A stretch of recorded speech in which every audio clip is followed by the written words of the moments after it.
Ahsoka episode 6. We got 2 episodes to go after this one, and man, the series is rapidly heading towards its finale with some interesting twists. I'm here with Mike from Laughing Stock Media and Cinema. And Mike, man, uh, I can't believe that they were able to reintroduce both. Oh, wait. Spoilers if you haven't seen the episode. Now, I can't believe they were able to reintroduce both Thrawn and Ezra in the same episode. This episode felt like a movie, they crammed so much into it. Yeah, a lot of times when I was watching this episode, I was just checking to see, am I done? Is the episode almost done yet? Because so much stuff had happened, and I was like, "There's no way they're gonna fit as much as they did into this one episode." And I did that yeah, twice. not only did we get, not only did we get Thrawn in one episode, which I was surprised. I was less surprised with Thrawn because I was like, he's gonna probably show up before Ezra. But the fact that we got Thrawn and Ezra in one episode, when I almost felt like they're gonna pull a Luke Skywalker at the end of Force Awakens and just have Ezra show up at the last 2 seconds of the final episode. But it's like, no, like everything is converging. Not just that, but we got multiple kind of subplots developing, such as with Balin, and we're gonna be talking about that more in this video. But so much happened in one episode that it's kind of hard not to be impressed by that. Episode 5 and 6 were a big 1-2 punch. There were people on YouTube who. It's a little frustrating. You know how sometimes people have opinions that are just so damn ignorant? So there were people on YouTube who were like, the show's called Ahsoka, and this whole episode she wasn't in it. They did the same thing in Book of Boba Fett, and it's like, okay, look, the fact that I have to explain this to people is sad. And this is where like I get fucking snake bit because people think because I say things like this that I'm somehow like have an ego or I think I'm smarter. I'm not. It's this. It's that the internet's fucking stupid. Like this complaint about Ahsoka's name of the show, but they should have called it something else. You have to have episodes like this to build up other characters so that by the time the main character appears again, she has people to interact with to where it matters. This episode was all about the villains and Balin and them and Sabine. It was not an Ahsoka episode. There's tons of episodes of some of the greatest TV shows ever written, Breaking Bad, like all of them, where they don't focus on Walter White. You don't have to do that every episode. It's a welcome break.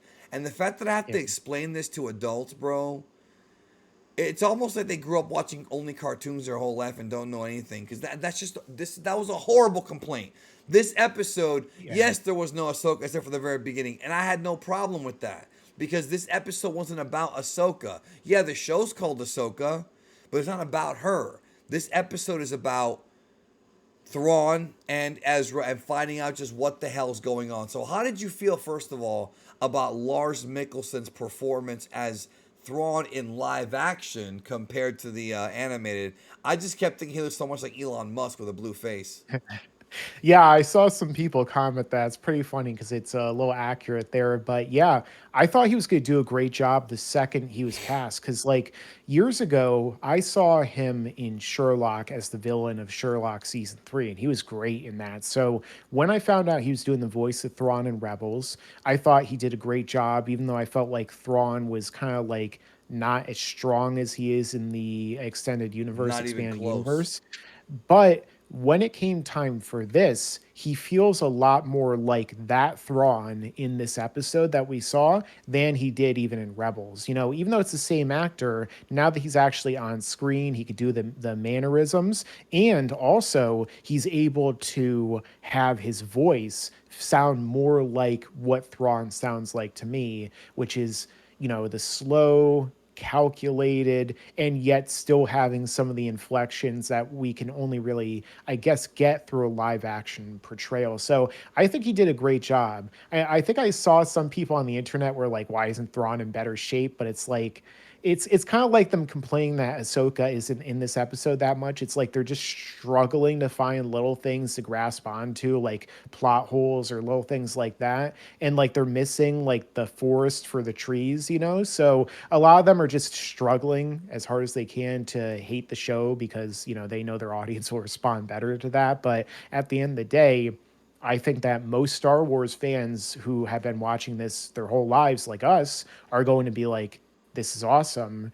and all the issues are minor comparative to what we're seeing for the most part. Where even the last episode, like there are parts where it's like Jason, Hera, and like, the starship captain that looked like it was out of Star Trek from the very end of the last episode. But even then, everything is eclipsing in terms of quality, in terms of excitement. So why does it really matter that much? You can't focus on these tiny negative things. And yeah, so I think he did a great job, and I'm looking forward to seeing more of him.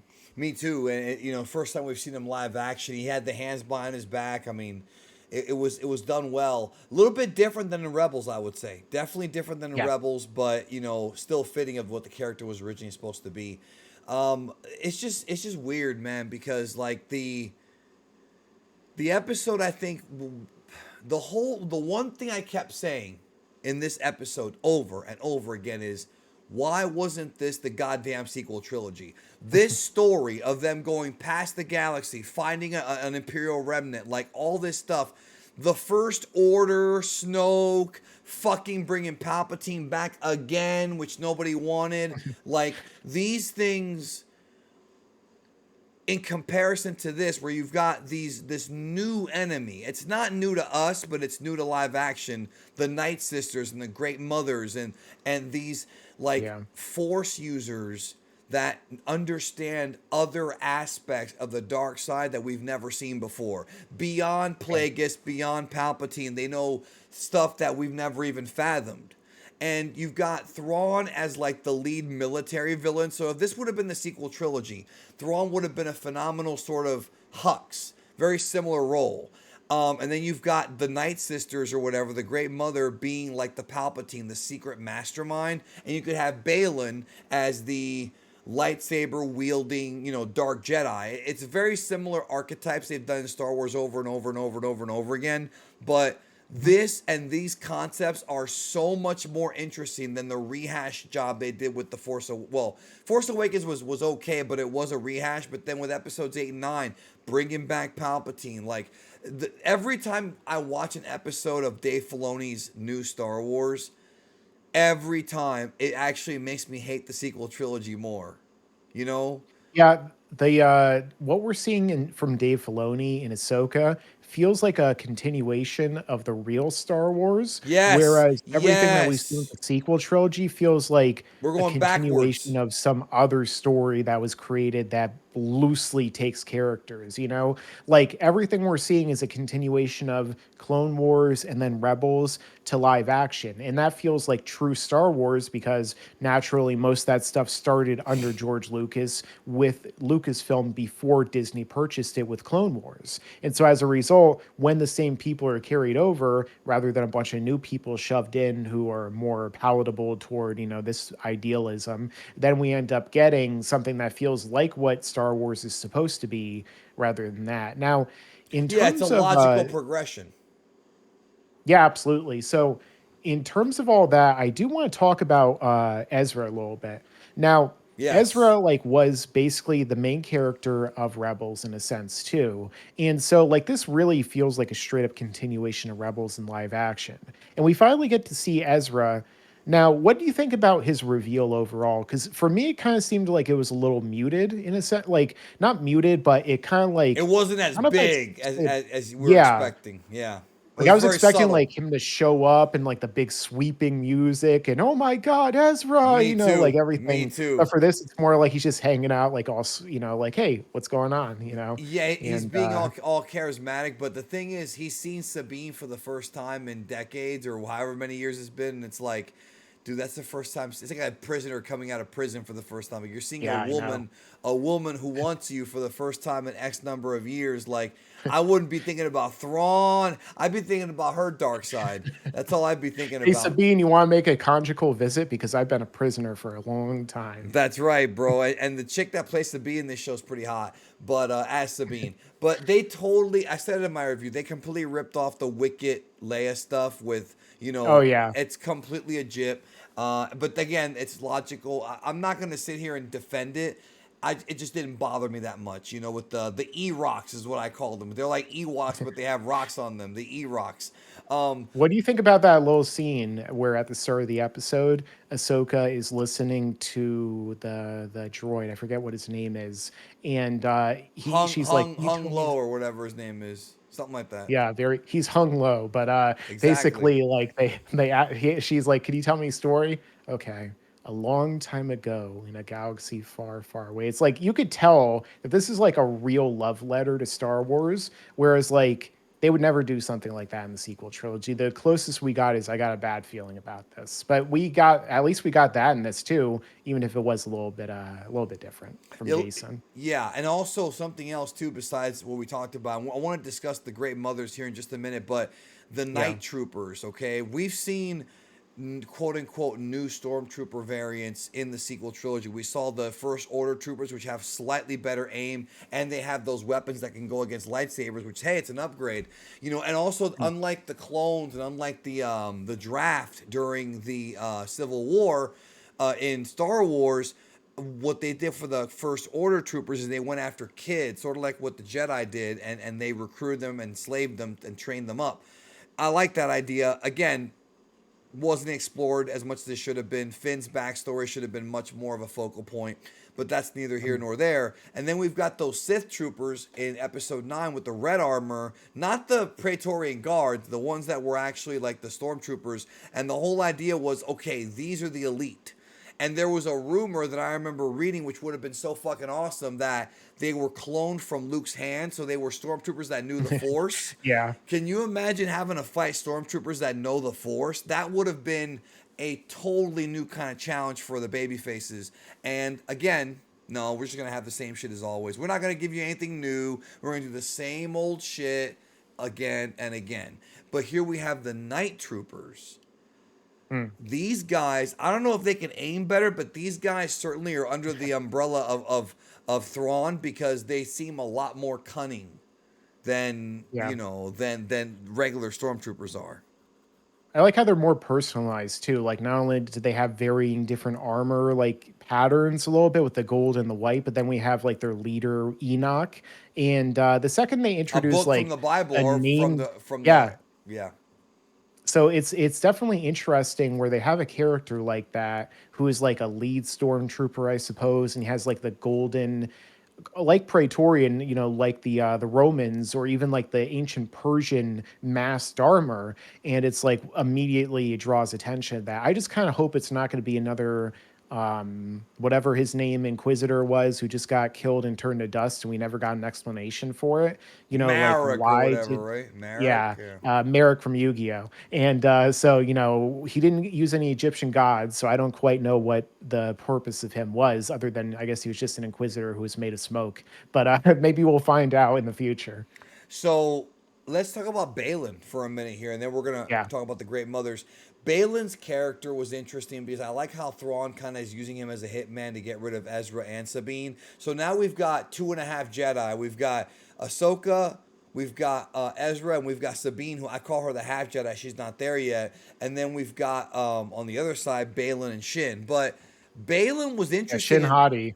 yeah, yeah, not Kaioshin, not that guy, but the Balin's character here. You know, this place was thought of in the stories and the fairy tales and all that. They didn't show us. They've been hinting at and teasing the importance of this other galaxy for a while and how this galaxy has roots in the origin of the main galaxy and things like that.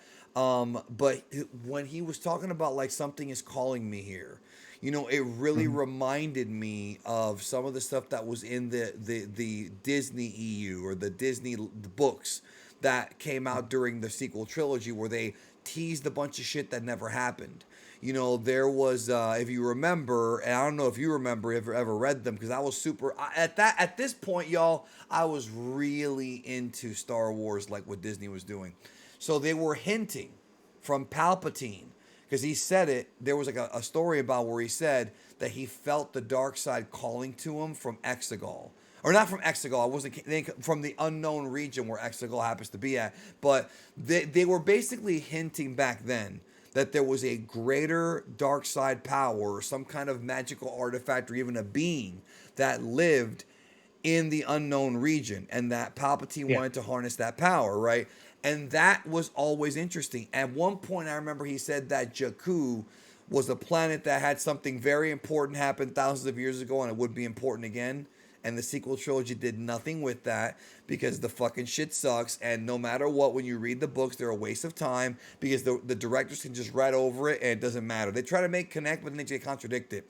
So this reminded me of that, where it's almost like they're implying that there's some kind of force vergence in that area. Like there's either a really powerful being, light side or dark side, maybe a Bendu, or maybe they're teasing a new villain for episodes 10, 11, and 12. They're going to not reveal, but just tease subtly. Or somebody for the Filoni movie or something. So what'd you think about that whole conversation? Because that's one of the most interesting parts of this episode is he almost has his own agenda. He doesn't seem to care that much Yeah. about Thrawn and them. He wants to get to what the Force is calling him to do. Yeah, overall, Balin's probably been my favorite character in the show. And I think that a lot of it comes down to the great portrayal by Ray Rest Stevenson. in And peace. yeah, there's so many things I'm just wondering about this character and what's going to happen because it's like there's 2 episodes left. Are they going to kill his character off in the next 2 episodes? Is that going to seem really rushed? Or are they going to keep him alive and bring him back with another actor or CGI in the future? Because there's so much being set up right Yeah, here. right. And in terms of like what he's sensing, now that's really interesting. I'm assuming that probably is going to be something dark side related. But the thing is, like, what could it be? If it was the EU, then There's it a could be lot of something things like it could be if it was the EU. yeah, so it could be something like Abeloth, which I think is like the evil embodiment of the dark side. It's like this female, like almost like Cthulhu type of being, like eldritch abomination that Luke It fights was and basically defeats. like the spider they were gonna put into episode 9, but they cut it out. Remember how Kylos was talked to a spider that was like a dark Oh side? yeah. They cut So that out. that another thing that they cut out of 9 that it could be is the sun, and maybe because Yeah, he's but like the that was a fake embodiment of the rumor dark though. That was a side. fake rumor. Oh yeah, but like maybe because he's the embodiment to the dark side, the idea is like somehow he was able to because they already transcended time and space when they were in that mortis dimension. So Right. maybe somehow he found a way to To like go there. almost like Sauron after he was defeated, he like still was able to embody himself, but outside the galaxy, and he waited for somebody to come to him in order to do that. Now, the big thing that Balin says is that he continues to see this cycle happen and he wants to stop the cycle. Right. Now, that seems like it's a reference also to the First Order rising up, Maz kind of like Kanata. they're showing that, yeah, so it keeps happening. So, what could Balin do to stop the cycle? That seems like 2 different things that are probably directly connected to the Filoni verse, let's say. So it could either be an unstoppable power like the sun, or it could be the world between worlds. And maybe there's some other way to get into it from this dimension, which ties back into Rebels. So, we already had it kind of appear with Anakin in the last episode. So it's like, why would they connect all that together unless maybe they're going to bring it back in the next couple episodes or so? So maybe Balin's going to try and be like, oh, so we're going to use time travel to like just undo all this BS and stop it at the source. But, again, we're He doubtful doesn't they're even going know to what do the any source is. retcons. Yeah. So there's a chance that like maybe Shin's gonna turn on him and kill him, or maybe whatever this evil being is going to will do it possibly, but I don't really know. I mean, if it ends up being Palpatine, it's gonna be a N- little It's disappointing, not because but he's not there. He's not. He's the place that somehow Palpatine is in this other galaxy. the place that they're at right now is further than the unknown region because the unknown region is part of the main galaxy. This is even further out. The thing that's interesting to me though about this is it really reminds me of the plan that they were going to do with Colin Trevorrow's episode 9, which is that Palpatine discussed his master's master, which was the one, the person that Kylo went to go learn the ability to take the Shang Tsung to take your life force, Yeah. which we kind of saw at the end of episode 9 when Palpatine takes the dyad. Yeah. So the idea of there being maybe an even higher dark side teacher who predates everybody would be awesome. And then of course they would have to be setting up. They have to do this. This type of shit only warrants a big budget movie to really capitalize on everything, in my opinion. So the Great Mothers, these characters, yo, I love these characters. These wicked, evil, dark side witches that do incantations. Like that, again, that's the logical progression after Palpatine. You've got Palpatine, who's kind of like an evil wizard, but these witches understand abilities that are beyond just shooting lightning out of your fingers and out of your dick. Like they fucking they have, at the end of the episode, Thrawn is like, if there's another Jedi coming, he knows it's gonna be Ahsoka. But it's like, okay, like these witches, these great mothers or whatever, these would have been phenomenal antagonists in the sequel trilogy if it wasn't just Palpatine again, because it's a new challenge. It's not quite the Yu Yeah. Zhang Vong, but and it's still the dark side versus the light side. But I always like the idea of Palpatine being a student of the dark side and a very good student, master's degree level, but there's still a PhD out there, and that's kind of what these great mothers are. Maybe not individually, but together. And I thought it was great just seeing them there in that strange ritualistic site that kind of looks like Stonehenge. Like that was the stylistic look of all of this is so much more interesting than anything we've seen in fiction, really, in quite some time. Yeah, so I feel like they definitely would have played a big role in George Lucas's sequel trilogy if that whole idea that Darth Maul was going to be the main villain The was going to Dathomir be the thing. connection.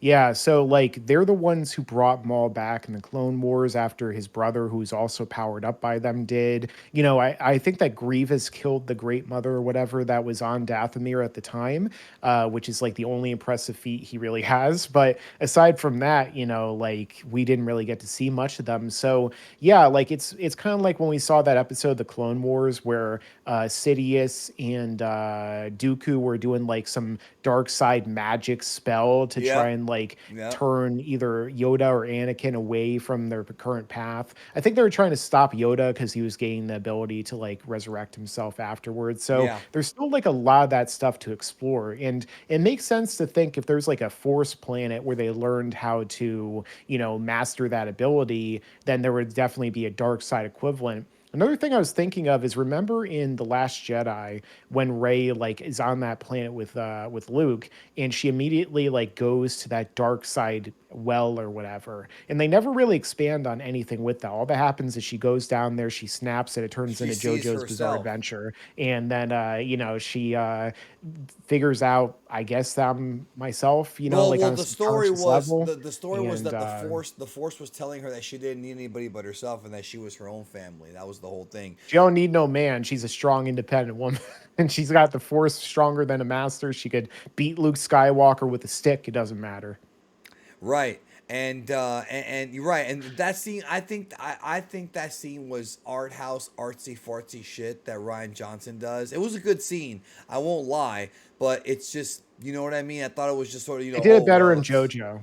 yeah, they've done it better in a lot of different things. That's been done. They did it really well in Final Fantasy IV when you see the mirror of yourself and you become a paladin. Like Oh, yeah. that's the They same did it idea. better in Harry Potter where he saw his parents. That's true. Yeah. But yeah, so the great mothers I think could be great villains, but I think by the end of this season they're probably gonna die. I have that feeling. I think Thrawn will live, Balin will die, and I think the rebels are gonna live. I don't think they're gonna kill off anymore. I think Kanan was the last one to die. Yeah. Not yet. Maybe in the movie, but not yet. Yeah, I mean that's a main worry I always have about these characters that they're going to kill them all off before the sequel trilogy starts because they're not in it, so they're not mentioned anything like that. Like you think the Hera would be fighting Maybe they're gonna alongside be in. Leia, and Maybe then they're gonna be in this galaxy. I got an idea. Maybe they're all on that one planet that looks exactly like Coruscant that isn't Coruscant that gets blown up by the First Order, and they're Hosni all and getting Prime. ready to go and they're all getting ready to defeat Snoke, and then all of a sudden, what's that? And they all get vaporized. We'll just see like a 5 minute clip of that happening at the end of the episode That was eight. the Star Wars equivalent of Pearl Harbor. That's what it was. Yeah, They it should was a do an sneak attack. They should do an Oppenheimer of thing, except instead of it being the nuke, it's like the the Star Killer base like Sun It'll Blast or be whatever. it'll be all about Hux, and we'll spend 2 hours of him sitting in a boardroom and talking about like With a I bunch of had to do it. cameos, with a bunch of Yeah, cameos of good actors. So, I enjoyed the episode because this show is doing what I've been wanting them to do for a long time, and that's expanding the lore. And we're getting more lore expansion than I thought. Going into another galaxy, just that aspect alone is wild. Just that, I mean, yeah, humanity might not be able to do that for thousands of years. You know, it's that was tremendous. The action, even Sabine with the lightsaber was cool, and the Ezra stuff was fun. Like, the actor who plays him was okay. Didn't have any problem with it, but I just wonder where they're going. You're right. We have 2 episodes left, and the second to last episode is going to be really important. It's going to set up the last episode. I just wonder, do you think we're getting season 2, or do you think they're just going to go to the movie? Nobody knows. I keep hearing two things. I keep hearing they're going to come back. I keep hearing it's going to be a movie. I mean, the movie's been confirmed, but they also just killed Taika Waititi's movie. So just because a movie's Yeah. announced in Star Wars does not mean it's going to happen, because most of the time it doesn't. So Mike Warren presents the Star Wars, and then Mike Warren's been removed from making the movie. Yeah. Yeah, I didn't want to have a Gary Stu or a Mary Sue as a main character. I wanted to chop off her Yeah, arm. I wanted to replace Daisy Ridley with Alexandra Daddario and have 90% of the movie with her Having not wearing. her on I my mean, lap. Yeah. What do yeah, you I mean? would be. What do you mean I can't? What do you mean I can't book a stripper scene in the movie? We can just say it's rated PG-13. We'll What do you use mean I CGI can't? alien titties.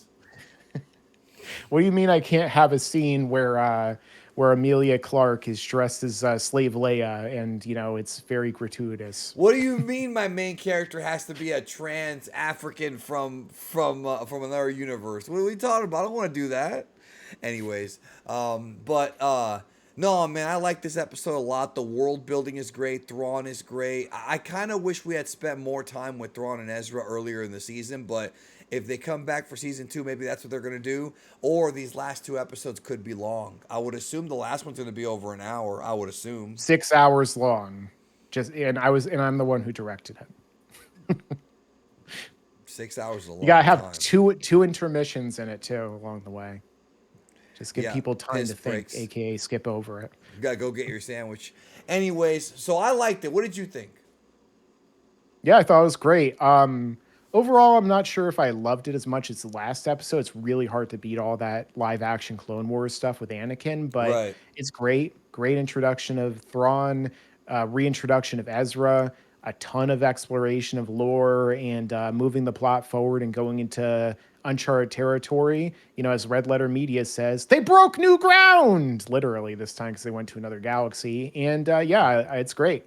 I'm looking forward to the next episode, and this is probably the best Star Wars show by far at this point. I mean, I it's think like so. the past 2 episodes have basically been Mandalorian season 2 finale level. So, even better. I feel like aside from the Luke scene, I would say it's they were better in like the past episode than episode 8 of Mandalorian season Mandalorian 2 is the season only 2. thing that can keep up with this, I think. I think some Yeah, people would say Andor, but because I don't, and again, it's just me, maybe. I don't give a fuck about that character, and the show bored me. And I'm not some ADD kid. Like, I've sat through movies like Oppenheimer where it's a boardroom. There's movies that I watch that aren't nonstop. Like, I'm not one of these coked up, like, ADD sugar babies. Like, I can watch that, and the show bored me because I don't care about the Cassian Andor character. I just don't. Like, I don't care about him. It's a side character in a movie that was fine but not great, and he died anyway, so what does it matter? Like, it's a weird prequel. And now the Lando movie's coming out, which is something I also don't want to see. Now, I love Billy D. Williams, and I love the Lando character. Don't get me wrong. I'm not saying I don't, but I just don't care about him getting his own movie.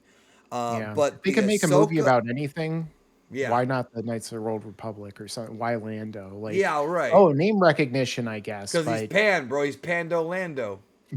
That's why. But I'm just saying, like the Filoni, the way this is being built up, the Filoni movie looks to actually outshine a lot of the other stuff in Star Wars, including this. Honestly, the Filoni movie's gonna blow away the other 5. meaning the 3 numbered movies and Rogue One and Han Solo. I think it's going to blow those away. I mean, it's set up to blow it away. What about the Acolyte, the next movie that'll never come out? The next movie that'll never come out. Exactly. What about the Rogue Squadron movie that'll never come out, bro? Oh yeah, with Patty Jenkins. Patty Jenkins. Yeah. Jinky. My dad was in the army, so I can make this movie. Fuck you. Yeah. No, you can't. I actually like her. Kennedy. I actually like her, but once Yeah. again, yeah, directors can't seem to get along with Kathy Kennedy. At least Filoni is, because this show has proven that he's needed. This is what the They should sequel have brought trilogy Steven needed. Spielberg back, and they should bring Steven Spielberg back, and then have him tell her to get him a coffee, like she did for all of the movies. All the other movies she produced. She should have stuck with that. Anyways, y'all, those are our thoughts. Check out Laughing Stock Media Cinema down below, and take care. Let us know in the comments what you thought about not just the episode, but where they're going, because it's definitely the one. It's the one show where I'm looking forward to it every single week. The last time that I felt that way in Star Wars was Mandalorian season 2, and that's it. Season 3 didn't even do that for me. So. Yeah, I was totally looking forward to an episode with Jack Black and Lizzo. That's for sure. Well, at least Christopher Lloyd was in it. At least we didn't have to eat any bananas while watching it. I'm sure she ate a few. I'm sure she ate more than a few on set. Anyways, I'm out. Take care.